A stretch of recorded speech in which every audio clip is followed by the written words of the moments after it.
Oke, pada video kali ini kita akan membahas terkait dengan modul akuntansi dan pelaporan atau GLP. Nah, GLP ini General Ledger dan pelaporan ya. Oke, ini pertemuan ke-13 di Sistem Informasi Akuntansi Pemerintah.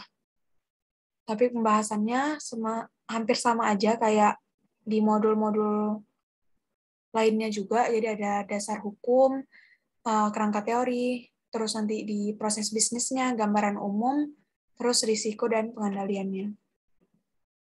Ini dia terkait dengan dasar hukumnya. Yang jelas ada ketiga undang-undang ini ataupun paket undang-undang keuangan negara ya. Nah, dan ada beberapa undang-undang ataupun aturan-aturan lainnya. Nah, di sini kita tahu bahwasanya terkait dengan amanat dari Undang-Undang Nomor 17 Tahun 2003 bahwa Presiden itu menyampaikan rancangan UU tentang pertanggungjawaban pelaksanaan APBN kepada DPR itu selambat-lambatnya 6 bulan setelah anggaran berakhir. Jadi laporan keuangan, ya kan, kita kan pertanggungjawaban di sini dalam bentuk laporan keuangan nih. Laporan keuangan. Nah, laporan keuangan itu harus dikumpul ke BPK paling lambat 6 bulan setelah tahun anggaran. Jadi misalnya tahun lalu itu kan 2021 nih. Nah, untuk laporan keuangan 2021 itu paling lambat berarti bulan 6 bulan setelah 2021, berarti 6 bulan di 2002 ini ya. Gitu. Nah, laporan keuangan ini setidaknya ada laporan realisasi APBN, terus ini atau kita sebut juga LRA, ya, laporan realisasi anggaran gitu. APBN ini kan anggarannya kan. Nah, terus ada neraca, laporan arus kas, CLK, yang dilampiri dengan laporan keuangan perusahaan negara dan badan lainnya. Oke, jadi di materi kali ini itu lebih mengarah hampir mirip kayak akuntansi pemerintah. Di sini bakal belajar tentang laporan keuangan, terus mungkin nanti kita bahas juga terkait dengan jurnal-jurnalnya. Nah, jadi kan di sini sistem akuntansi dan pelaporan keuangan pemerintah itu, pemerintah pusat ataupun SAPP, sama ya. Jadi kalau misalnya tentang akuntansi dan pelaporan itu pengumpulan data, pencatatan, pengiktisaran, sampai jadinya laporan keuangan gitu. Nah, jadi kan SAPP ini sistem akuntansi dan pelaporan pemerintah pusat kan. Nah, SAPP ini terdiri dari 2 gitu. Ini tadi kan punya pusat.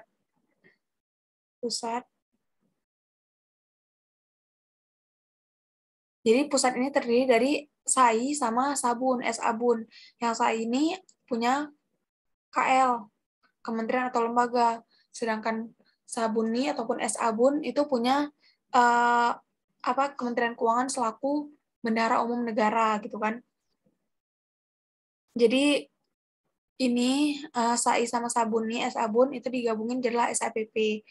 Nanti isi laporan keuangannya apa aja? Ada 7. Yaitu ada LRA, neraca, LAK, LO, LPE, LPSAL, dan juga CALK.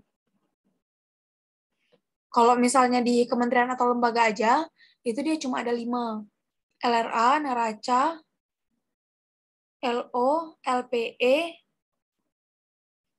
sama CALK. Jadi LAK sama LPSAL ini nggak ada kalau misalnya di kementerian atau lembaga. Terus karakteristik SAPP, karakteristiknya itu basis akuntansinya basis akrual ya. Nah, tapi walaupun pemerintah pusat itu pakainya akrual, tetap kita ada kayak di akuntansi pemerintah itu kan kita kayak 2 buku besar kan. Ada buku besar kas, BB kas, dan juga kasnya nih. BB kas dan juga ada BB akrual. Nah, kenapa kita tetap walaupun kita pakai akrual, kenapa kita tetap buat jurnal yang kasnya gitu kan? Karena di pemerintah sendiri anggarannya atau APBN itu disusun dalam basis kas gitu. Makanya kita tetap membuat yang basis kas juga gitu untuk nyusun LRA, nyusun laporan realisasi anggarannya gitu. Nah, sistem pembukuannya berpasangan kecuali nanti yang untuk anggaran dia single entry. Terus desentralisasi pelaksanaan anggaran ini berarti laporan keuangan ini disusunnya itu secara berjenjang gitu. Jadi dari unit terkecil sampai nanti dikonsolidasi ke yang terbesar gitu pusatnya gitu kan. Terus kita menggunakan bagian akun standar ataupun yang sering kita dengar sebagai BAS. Jadi kayak kode-kodenya, kode-kode akun gitu kan yang misalnya 1119 berapa kayak itu misal. Jadi BAS ini adalah kodifikasi dari akun-akun. Nah, terus kita juga menggunakan standar akuntansi pemerintahan. Kita tahu ya ini sebagai pedoman kita ataupun panduan kita dalam membuat sesuatu terkait dengan keuangan, pelaporan keuangan, dan transaksi keuangan. Selanjutnya ini dia diagram alir pada tadi sistem akuntansi pemerintah pusat. Dia kan di sini tadi SAI ini punya kementerian atau lembaga ya. Jadi kalau di kementerian ataupun di Satker gitu kan, di satuan kerja, itu dia ada transaksi BMN ataupun barang milik negara. Ini kan terkait barang. Nah, ini nanti dikelola oleh unit akuntansi dan juga pelaporan barang. Sedangkan terkait dengan anggaran, keuangan gitu kan, dana, transaksi realisasi, transaksi akrual, BLU, dan transaksi lainnya, itu dia langsung di unit akuntansi dan pelaporan keuangan gitu. Kalau misalnya transaksi barang ini, dia selain di unit akuntansi pelaporan barang, dia juga masuk ke pelaporan keuangan. Nah, nanti ini masuk ke buku besar di SAI, ataupun di General Ledger di sistem akuntansi instansi. Ini kan punya laporan keuangan di kementerian atau lembaga kan. Nah, terus kalau misalnya kita lihat yang di sini nih, di sini adalah yang punya SA-BUN ataupun wewenang di Menteri Keuangan selaku Bendahara Umum Negara. Jadi ada anggaran, transaksi non-anggaran, transaksi realisasi, transaksi akrual, transaksi lainnya, dan ada juga transaksi khusus. Nah, di sini nanti akan masuk ke unit akuntansi dan pelaporan keuangan pada masing-masing subsistem SA-BUN. Misalnya ada di DJPPR, terus ada di DJPK, ada di Direktorat Jenderal Anggaran, misalnya gitu, tergantung direktoratnya gitu lah kan. Tergantung dari masing-masing subsistem di SA-BUN-nya. Terus kan dia tuh menghasilkan buku besar di BUN kan. Nah, jadi yang punya LK laporan keuangan BUN sama laporan keuangan kementerian atau lembaga itu digabungin. Jadilah dia General Ledger SAPP ataupun yang punya pusat. Nah, itu jadinya LKPP ataupun laporan keuangan pemerintah pusat. Jadi yang udah digabungin ini tadi atau yang biasa kita bilang udah dikonsolidasi, konsol itu akan diserahkan ke BPK untuk diperiksa. Paling lambat 6 bulan setelah tahun itu berakhir. Nah, ini selanjutnya ada penerapan SAP berbasis akrual dengan aplikasi terintegrasi. Jadi di sini kan kalau misalnya ini ya defaultnya tuh sebenarnya kayak gini kan. Jadi sekarang tuh kalau misalnya di kementerian atau lembaga ya kan dia menghasilkan laporan keuangan kementerian lembaga itu dia menggunakan Sakti, dia pakai aplikasi Sakti. Sedangkan di BUN itu dia menghasilkan laporan keuangan BUN itu dengan aplikasi SPAN gitu. Jadi dia antara SPAN sama Sakti ini saling terintegrasi gitu kan. Tapi ada nih beberapa satker yang dia tuh belum bisa pakai Sakti gitu sepenuhnya. Jadi dia masih pakai aplikasi-aplikasi existing ataupun aplikasi-aplikasi yang udah ada sebelum ada Sakti. Kayak contoh Simak BMN, aplikasi persediaan, aplikasi SaaS gitu kan. Nah, jadi kalau misalnya ada satker ataupun satuan kerja, kementerian atau lembaga yang belum pakai Sakti, berarti dia harus nanti laporan keuangannya itu berbasis akrual disusun dengan Saiba ini. Nah, terus dari Saiba itu dia harus dimasukkan ke e-recon juga untuk direkonsiliasi. Kalau misalnya kita pakai Sakti, itu di Sakti udah ada menunya sendiri untuk push data gitu untuk rekonsiliasi. Sedangkan kalau misalnya nggak pakai Sakti, berarti harus masuk ke aplikasi e-rekonnya sendiri gitu. Untuk jadi LKKM. Nah, terus ini prosesnya, proses penyusunan laporan keuangan. Jadi kan kita ada standar akuntansi pemerintah, terus juga ada kebijakan akuntansi, ya kan? Ini terkait dengan aturan-aturannya, terus sistem akuntansi. Di sini kita kayak di akuntansi pemerintah juga, yang kita belajar dulu. Jadi kan setiap transaksi itu pasti harus ada dokumen sumbernya kan, ataupun buktinya lah kita bilang. Nah, ini itu sebagai input. Terus nanti diproses jadilah dari dokumen ini baru kita bisa ngejurnal gitu kan. Kita pertama analisis dulu, oh ini transaksi terkait apa. Lalu kita jurnal dan kita posting ke buku besar. Nanti hasilnya jadilah laporan keuangan. Ada LRA, LO, dan lain sebagainya.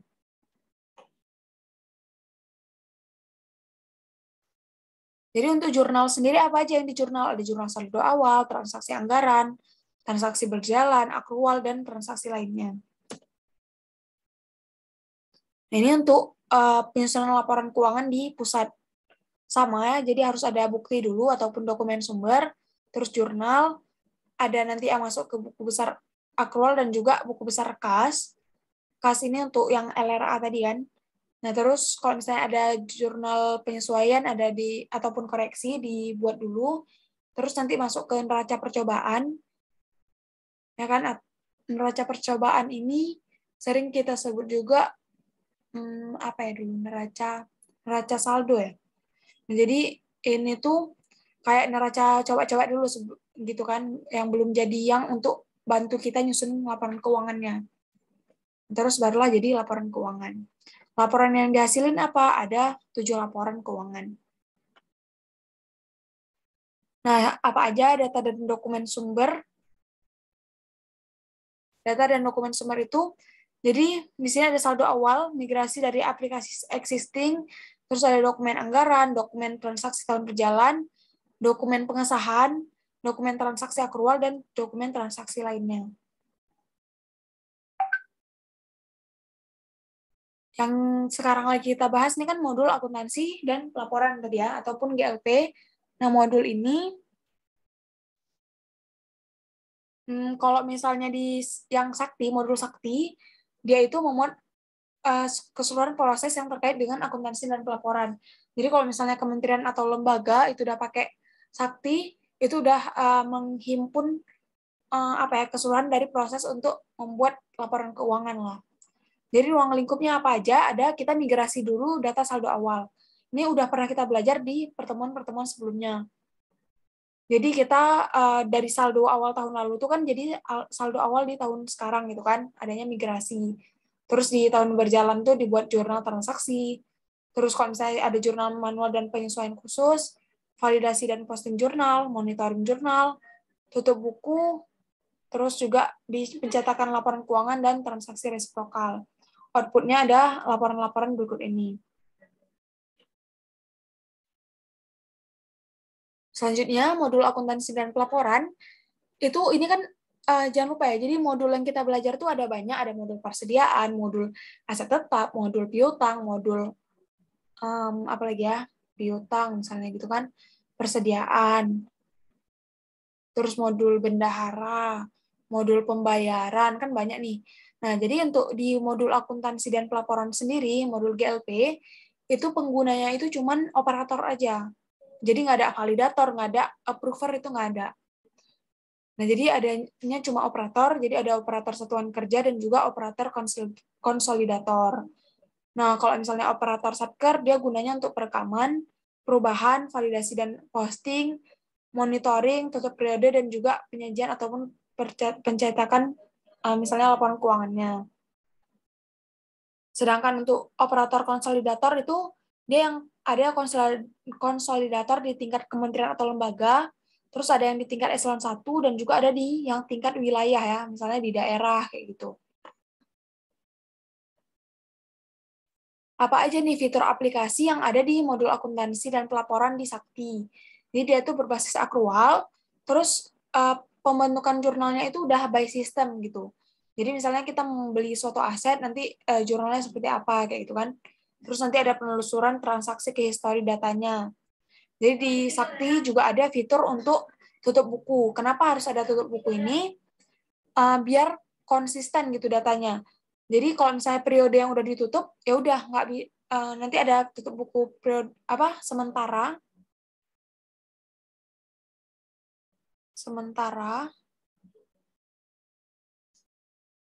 dan juga ada tutup buku satu lagi apa ya? Sementara dan juga tutup buku final apa ya, bentar ya. Tutup buku sementara dan tutup buku permanen. Nah, permanen. Jadi kalau misalnya udah tutup buku sementara ini, dia masih bisa dilakukan koreksi. Biasanya dia per bulan gitu kan ditutup.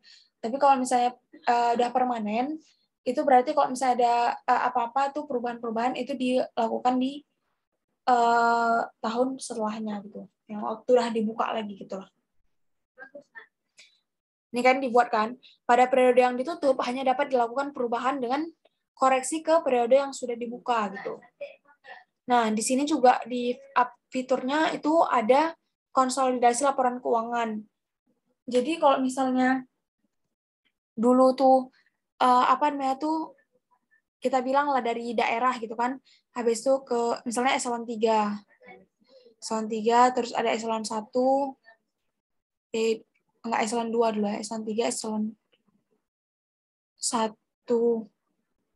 Nah, mungkin kalau dulu tuh dari eselon 3 itu kirim ke eselon 2, terus eselon 2 kirim ke eselon 1. Nah, kalau sekarang itu nggak perlu lagi kirim terima ADK, karena kita udah pakai satu sistem kan. Jadi sistem itu langsung dia otomatis gitu, jadi udah ada di situ gitu. Terus nanti ada laporan fund available, jadi di situ tersedia juga nih apa namanya tuh laporan terkait dengan berapa sih dana yang tersedia. Jadi kan di APBN di awal tahun, misal dibilang kan belanja untuk belanja barang dan jasa misalnya. Bajas ya, barang dan jasa itu misalnya 1 M. Nah, terus di tahun berjalan itu udah dipakai 200 juta. Berarti berapa lagi nih ketersediaan dananya? Ada 800 juta lagi. Itu tersedia juga laporannya di sini, di modul ini. Terus ada periode 13 dan 14. Kita tahu periode itu kan biasanya setahun itu 12 bulan. Nah, periode 13 ini adalah periode unaudited ataupun sebelum diaudit, dan periode 14 adalah periode yang sudah diaudit. Selanjutnya ada buku besar kas dan juga buku besar akrual. Nah, buku besar kas itu untuk apa? Sama kayak yang penjelasan di awal, buku besar kas itu untuk kita tuh ini ya, jadi untuk nyusun laporan realisasi anggarannya, LRA-nya gitu kan. Nah, sedangkan kalau misalnya laporan akrual itu untuk yang memang karena kita pakai basis akrual gitu, yang untuk laporan operasional, neraca, dan laporan perubahan ekuitas. Ini ada diagram alir di Sakti. Jadi modul GLP ini kalau kita lihat, dia itu sebagai muaranya. Jadi kalau misalnya ada modul piutang, terus kan nanti di sini ada jurnal. Nah, jurnalnya tuh juga masuk ke modul GLP gitu. Terus misalnya dilakukan pembelian aset. Nah, nanti di jurnal. Nah, jurnalnya juga masuk ke GLP. Terus di awal tahun misalnya, di modul anggaran, disusun anggaran gitu kan. Nanti juga masukkan ke jurnalnya itu ke modul GLP. Jadi ini kayak muaranya lah dari modul-modul lainnya. Terus ini proses penyusunan laporan keuangan di Sakti. Itu pertama ada migrasi saldo awal. Jadi saldo yang tahun lalu tuh jadi saldo di awal tahun. Terus jurnal di buku besarnya ada jurnal komitmen yang tadi kan di sini kan dia tuh kan semua modul-modul ini terkait sebenarnya gitu kan. Jadi modul-modul ini nanti akan itu melakukan jurnal dan masuk ke modul GLP. Gitu. Jadi ada modul pembayaran, bendahara, modul jurnal di persediaan, jurnal aset tetap, dan lain sebagainya. Terus jurnal-jurnal tadi divalidasi dan juga diposting ke buku besar. Terus nanti ada tutup periode, jadilah laporan. Laporannya apa aja? Yang tadi kita sebutin ada 7. Nanti ada laporan yang berbasis akrual, yang berbasis kas, terus rekonsiliasi, dan laporan konsolidasi. Selanjutnya, migrasi data saldo awal. Ini kan yang proses pertama ya di sini. Nih. Nah, jadi kalau misalnya pemerintah itu ataupun Satker itu udah pakai aplikasi Sakti, dia itu cuma cukup push data aja gitu. Di push data di awal tahun, dia tuh langsung udah tersedia dia fiturnya di modul Sakti. Sedangkan kalau misalnya kementerian atau lembaga yang belum pakai modul Sakti, berarti dia kan pakai dari Saiba nih. Ini tuh harus dimasukkan dulu ke Erekon LK, barulah nanti data di Erekon ini masuk ke Sakti gitu.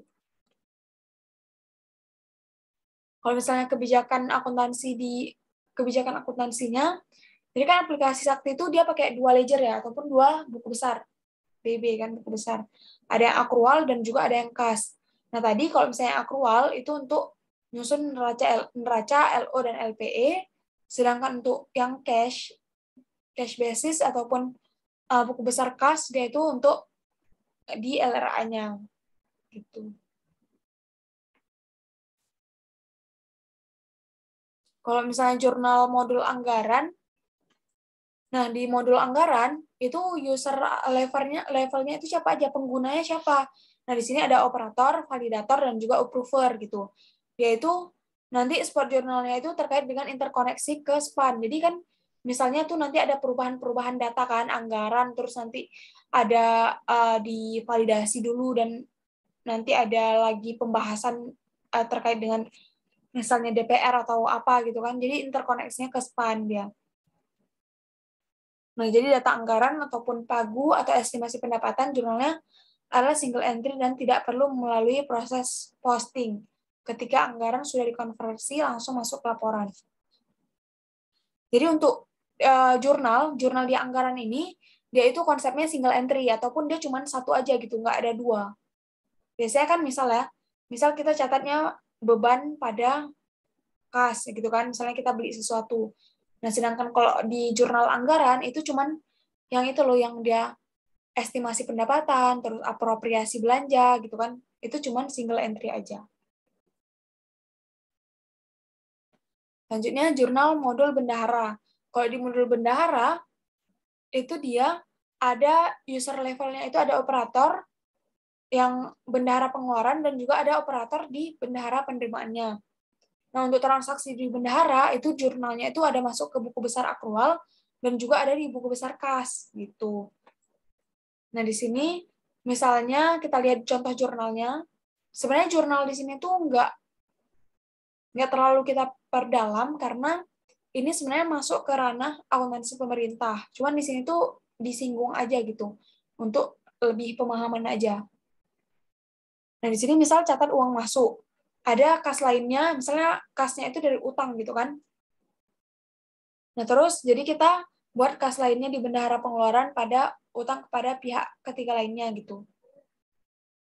Sorry, aku ralat kalau misalnya di sini tuh catat uang masuk itu misal kita beli sesuatu terus ada potongan gitu loh, potongan pajaknya. Nah, kan potongan pajak itu masuk ke kita kan. Kita catatnya kas lainnya di bendahara pengeluaran pada utang kepada pihak ketiga lainnya. Terus misalnya ada pengembalian belanja, nanti dikal pada beban keperluan perkantoran. Jadi ini jurnal-jurnal yang ada di modul bendahara. Selanjutnya modul komitmen. Nah, modul komitmen itu dia yang penggunanya siapa? User levelnya itu ada operator dan juga approver. Nah, yang jadi approver siapa? Itu biasanya PPK ataupun pejabat pembuat komitmen, ya kan, terkait dengan komitmen. Nah, jadi kalau misalnya terkait dengan komitmen, ini kan dia baru komitmen ya, belum kejadian gitu. Nah, ini tuh dia jurnalnya cuma akrual aja, karena belum ada kas atau kasnya yang arus kas yang keluar gitu. Jadi contoh jurnal di modul komitmen itu ada ketika berita acara serah terima barang, jadi barang tuh udah diterima, tapi belum dibayar kan. Nah, jadi kita catat dulu aset yang belum diregister pada utang belum diterima tagihan. Misalnya ada berita acara serah terima jasa, terus ada berita acara hibah misalnya, nanti dicatat. Selanjutnya ada jurnal modul pembayaran. Nah, kalau di modul pembayaran, jadi sebenarnya ini terkait dengan modul-modul ini kita kayak refresh beberapa modul-modul yang kita pelajari sebelumnya gitu kan. baik yang sebelum UTS maupun di periode UAS ini. Nah, terkait dengan modul pembayaran sendiri, itu ada operator, validator, dan juga approver di penggunanya gitu kan. Jadi nanti dia tuh transaksinya tuh ada yang masuk ke buku besar akrual dan juga ada buku besar kas. Kok bisa sih ada yang masuk ke buku besar kas? Karena ini kan dia pembayaran kan, berarti ada arus kas masuk ataupun arus kas keluar. Kalau misalnya bayar berarti arus kas keluar gitu kan. Maka ada yang masuk ke buku besar kas. Dokumen buktinya apa? Biasanya SP2D. Nah, di jurnal pembayaran kayak gini, jadi ada misalnya kelompok transaksinya tuh ketika approval SPBY ataupun surat perintah bayar ya. Surat permintaan bayar masalah. Nah, SPP baru surat perintah pembayaran. Surat perintah. Iya, tapi kalau misalnya surat perintah gitulah. Ini SPB ini tentang bayar. SPP ini kurang lebih hampir sama juga kayak SPM gitu. Kayak surat perintah membayarnya. Nah, SP2D ini baru yang untuk cairin dananya gitu. Waktu kita mau bayar itu kan dicairin dananya. Nah, ini dia jurnal-jurnalnya. Oke, selanjutnya kita sambung di next video.